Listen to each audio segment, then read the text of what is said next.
Assalamualaikum warahmatullahi wabarakatuh. Kembali lagi di Max Film, channel yang membahas alur cerita film secara lengkap. Dan pada video kali ini, gue akan membahas film horor lagi dengan judul Bangkitnya Mayit yang dirilis tahun 2021. Dan gue akan membahas selengkap-lengkapnya dengan memperlihatkan adegan-adegan horor yang bisa bikin kalian merinding. Bangkitnya Mayit 2021, film yang mengisahkan kehidupan desa yang tenang dan damai sebelum akhirnya terjadi suatu kejadian yang membuat ketenangan desa itu menjadi ketegangan. Dikarenakan bangkitnya seorang mayit perempuan. Tanpa panjang lebar lagi, mari kita langsung ke alur filmnya. Mayitnya Imas hilang. Mungkin kamu salah lihat. Film diawali dengan memperlihatkan seorang wanita yang datang ke sebuah pohon yang sangat besar. Tepat itu dikenal dengan sebutan Ringin Lawang. Tujuan wanita itu datang ke Ringin Lawang ternyata untuk melakukan ritual dengan makhluk gaib untuk membalas dendam.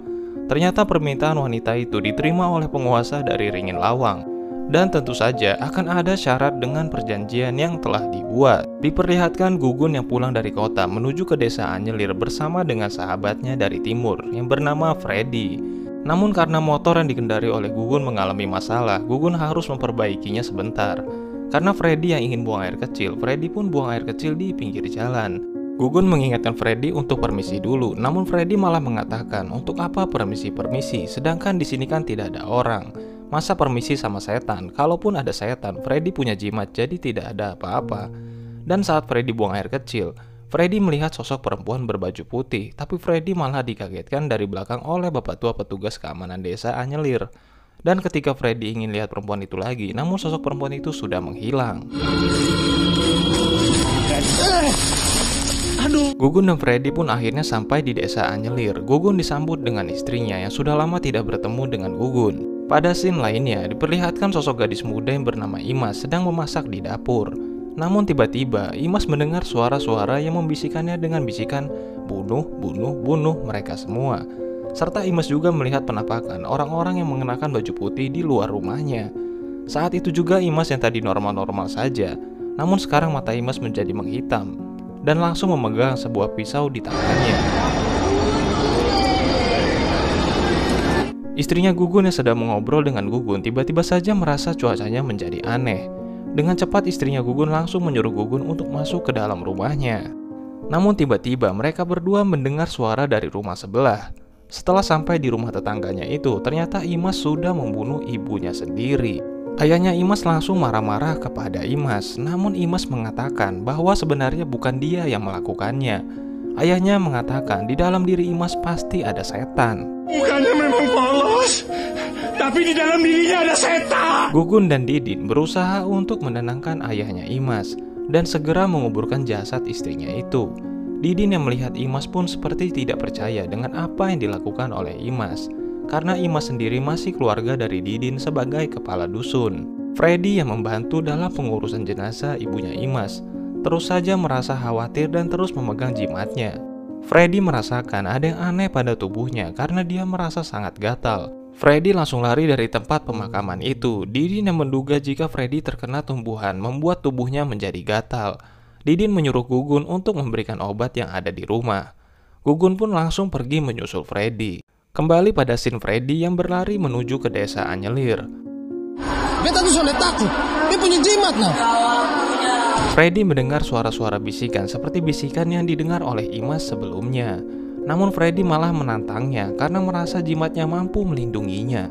Di tempat pemakaman, ayahnya Imas mengatakan sebenarnya Imas bukan anak kandungnya. Imas ditemukan di Ringin Lawang, tempat pesugihan. Ternyata ayahnya Imas dulu menggunakan pesugihan agar bisa menjadi kaya raya, sebelum akhirnya rumahnya yang di kota kebakaran dan pindah menuju ke desa Anyelir. Pada scene tempat Gugun berada, ternyata Gugun yang sedang menyusul Freddy tiba-tiba saja mendengar suara jeritan dari Freddy. Dan ketika Gugun ikuti suara itu, ternyata Freddy sudah meninggal dengan kayu yang tertusuk di dada Freddy. Gugun pun langsung lari kembali ke tempat pemakaman di mana Didin dan lainnya berada. Didin mengatakan kepada ayahnya Imas jika dia pernah mendengar kabar bahwa jika ada pelaku pesugihan yang meninggal maka akan ada korban berikutnya, yaitu ayahnya Imas sendiri. Namun salah satu orang dusun yang bernama Ujang mengatakan jika ibunya Imas bukan mati karena setan, namun karena memang sudah takdir. Dan jika emang Imas pelakunya, kenapa kita tidak buang saja Imasnya, menurut Ujang. Namun Didin malah marah-marah kepada Ujang karena Imas masih keluarga Didin sendiri. Namun anehnya, ayahnya Imas malah menyetujui bahwa Imas lebih baik diusirkan ke tempat lain. Karena ayahnya Imas juga takut jika dia menjadi tumbal berikutnya. Tidak lama dari itu, Gugun yang datang mengabari bahwa Freddy telah meninggal. Ujang langsung emosi karena ada 2 nyawa yang meninggal dalam 1 hari. Ayahnya Imas langsung memutuskan untuk memasung Imas. Didin sebagai kepala desa sebenarnya tidak setuju, tapi karena ayahnya Imas yang memutuskan, Didin pun hanya bisa minta tolong untuk memperlakukan Imas dengan baik-baik. Imas pun langsung dipasung oleh ayahnya sendiri. Keesokan harinya, Imas dijenguk oleh Nengsi. Nengsi adalah istri dari Ujang yang barusan, sekaligus adiknya Didin kepala dusun.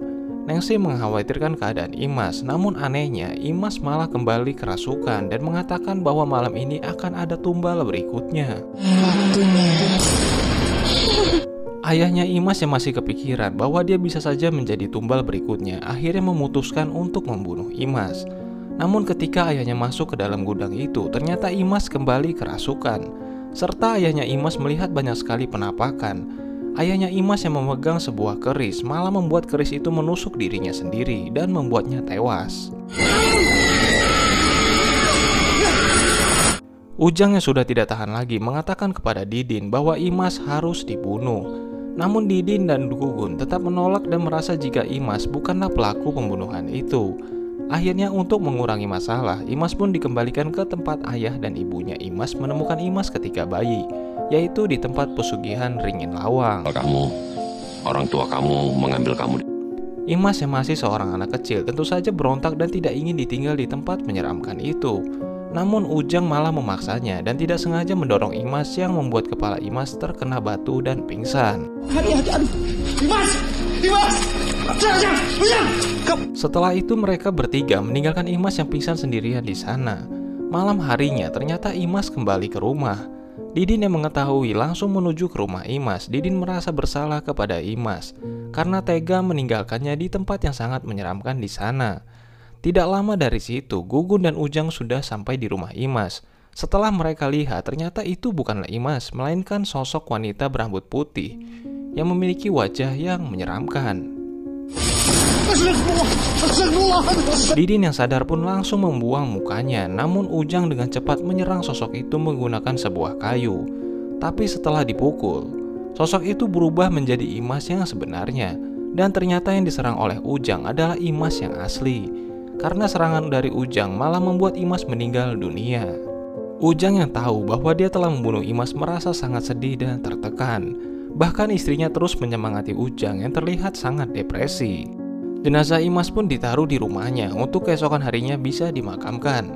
Malam harinya, anaknya Ujang bernama Ranti tiba-tiba mendengar suara Imas dan memanggilnya keluar rumah.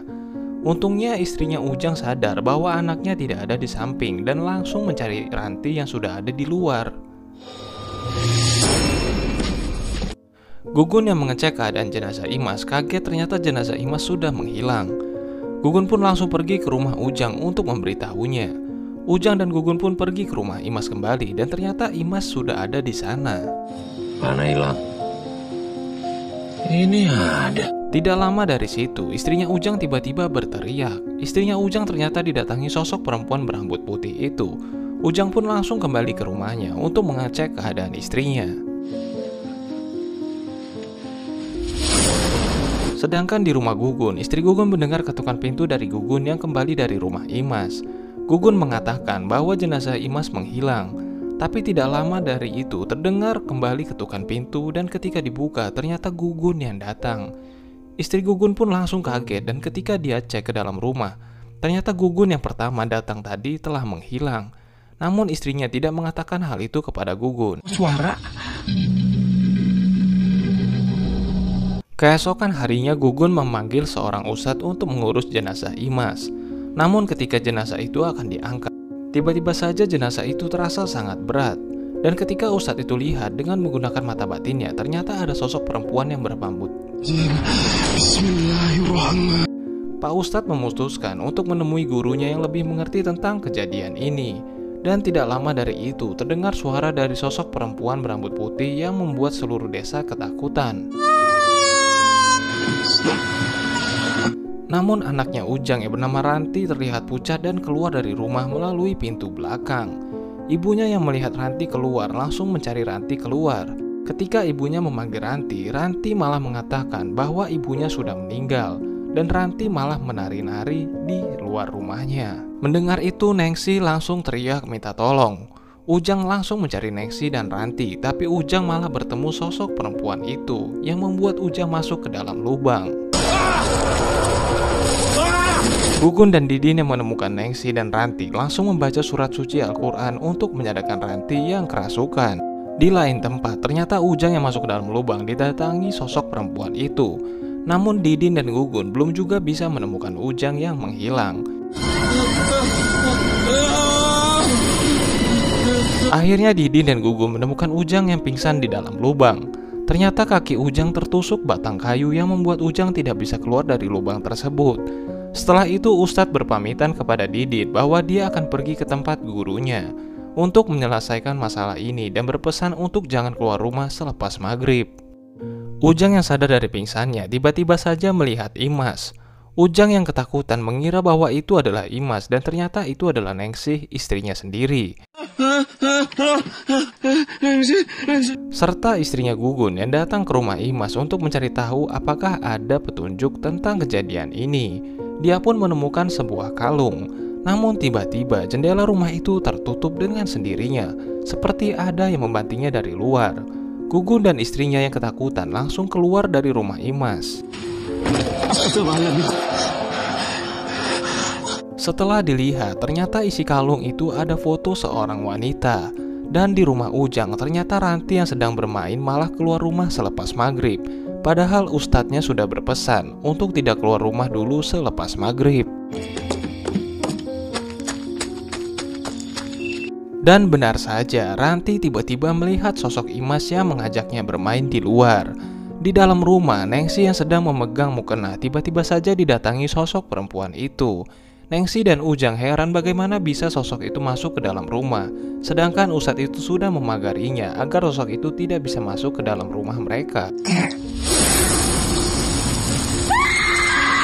Namun Nengsi baru sadar bahwa Ranti anaknya tidak ada di rumah. Tapi untung saja Ranti yang ingin diajak oleh sosok Imas bisa ditolong oleh Didin. Kalung yang ditemukan oleh Gugun dan istrinya ditunjukkan kepada Didin dan Ujang. Dan ketika dibuka, ternyata di balik kertas itu tertulis tanggal yang sama dengan umur Imas. Ujang menduga bahwa foto wanita itu mungkin saja ibu kandungnya Imas. Gugun berinisiatif untuk mengirim foto itu kepada Ustadz untuk membantu menyelesaikan masalah yang sedang mereka hadapi. Ketika Ustadz melihat foto itu, ternyata sosok wanita itu dikenali oleh guru Ustadz itu dan mengatakan bahwa wanita itu bernama Marisa. Marisa sering mengantarkan makanan ke pondok tempat guru Ustadz itu mengajar. Akhirnya Ustadz itu memutuskan untuk pergi ke rumah orang tua dari Marisa yang bernama Laras. Ketika bertemu dengan Laras, Ustadz itu bertanya soal Marisa. Marisa sebenarnya adalah wanita yang baik sampai akhirnya dia diperkosa oleh pemilik restoran dan 4 orang rekan kerjanya hingga hamil. Marisa yang depresi memutuskan pergi dari rumah dengan perut Marisa yang semakin membesar karena usia kandungannya yang sudah tua. Ternyata Marisa pergi ke Ringin Lawang seperti yang ada di awal film sebelumnya. Marisa melakukan perjanjian dengan iblis untuk membalas dendam kepada orang yang telah memperkosanya. Dan beberapa minggu kemudian, orang yang memperkosa Marisa pun meninggal. Dan setelah itu, Laras menerima bayi dari Marisa yang berpesan untuk bayi itu dikembalikan ke Ringin Lawang. Sampai akhirnya bayi itu diadopsi oleh ibu dan ayah Imas yang ada di desa Anyelir. Sang Ustadz bertanya kepada Laras, bisakah Laras membantunya untuk melepas perjanjian ikatan Imas dengan iblis Ringin Lawang itu. Awalnya Laras tidak ingin berurusan lagi dengan iblis Ringin Lawang tersebut. Namun karena Laras yang mengingat bahwa Imas adalah cucunya sendiri, Laras pun memutuskan untuk membantu Ustadz dan mengantarkan dia ke tempat Ringin Lawang. Gugun dan istrinya juga ikut ke Ringin Lawang untuk membantu Ustadz dan Laras. Mereka berpamitan kepada Didin agar masalah ini bisa selesai. Namun selepas Gugun dan istrinya pergi ke Ringin Lawang, ternyata sosok perempuan berambut putih itu sudah menangkap Ranti. Dan dengan cepat Ujang langsung menyerang iblis itu. Namun malah membuat Ujang kerasukan iblis tersebut dan menyerang Didin hingga pingsan. Untung saja Ranti langsung memeluk ayahnya agar sadar, dan benar saja Ujang langsung sadar dari kerasukannya. Di Ringin Lawang, Laras dan Ustadz mempersiapkan ritual tersebut. Ternyata Laras berniat untuk masuk ke alam gaib untuk menjemput Imas. Laras meminta untuk menancapkan 7 obor membentuk lingkaran. Laras mengatakan ketika api dari 7 obor itu semua padam, maka akan menjadi batas waktu Laras pergi ke alam gaib. Ketika sampai di alam gaib, Laras akhirnya bertemu dengan Imas. Laras mengatakan bahwa dia adalah neneknya. Awalnya Imas tidak ingin pergi dari alam gaib itu, namun dengan kasih sayang seorang nenek dan dibantu doa oleh Ustadz dan Gugun, akhirnya Imas bisa bebas dari iblis Ringin Lawang tersebut. Namun karena batas waktunya sudah habis, malah membuat Laras terperangkap di alam gaib selamanya. Pintu alam gaib itu sudah tertutup. Setelah kejadian itu, pihak kepolisian akhirnya datang untuk melakukan otopsi kepada Freddy serta ayah dan ibunya Imas. Namun anehnya, jasad dari mereka bertiga sudah menghilang. Dan film pun tamat. Mayatnya hilang. Kok bisa? Oke, mungkin itu aja dari film Bangkitnya Mayit. Terima kasih yang udah menonton sampai habis. Gua akhiri, wassalamualaikum warahmatullahi wabarakatuh.